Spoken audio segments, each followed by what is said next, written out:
Oui, à la fin, comme ça, il y a moins de monde. Ça fait 2 mois qu'on se dit qu'il faut qu'on vienne, donc là c'était le moment ou jamais. Le moment ou jamais, car plus de 3 mois après son ouverture, la Biennale d'art contemporain fermera ses portes ce dimanche. Une 15e édition qui a établi ses quartiers pour la première fois dans les anciennes usines Fagor, un lieu qui a charmé les visiteurs. J'aime beaucoup moi ce genre d'espace. Justement au niveau de la création, je trouve que ça permet beaucoup de choses.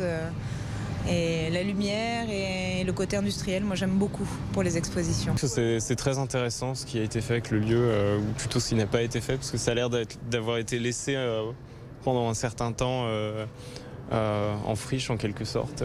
Pour les œuvres, les avis dépendent du goût de chacun, mais certaines semblent s'être distinguées.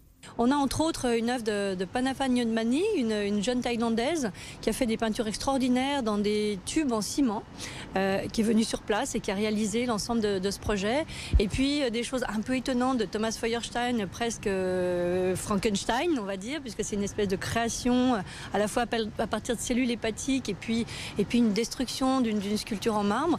Donc on est dans des univers assez étranges. Voilà, on a repéré quelques chouchous. Et justement, que deviennent les œuvres une fois la biennale terminée? Il y a plusieurs cas de figure. Certaines œuvres vont repartir chez les artistes, certaines œuvres, on l'espère, vont être données pour la collection du Musée d'art contemporain de Lyon, et puis certaines, on est en discussion pour des acquisitions. En tout cas, pour le public, la dernière occasion pour les voir, c'est jusqu'à ce dimanche 19h.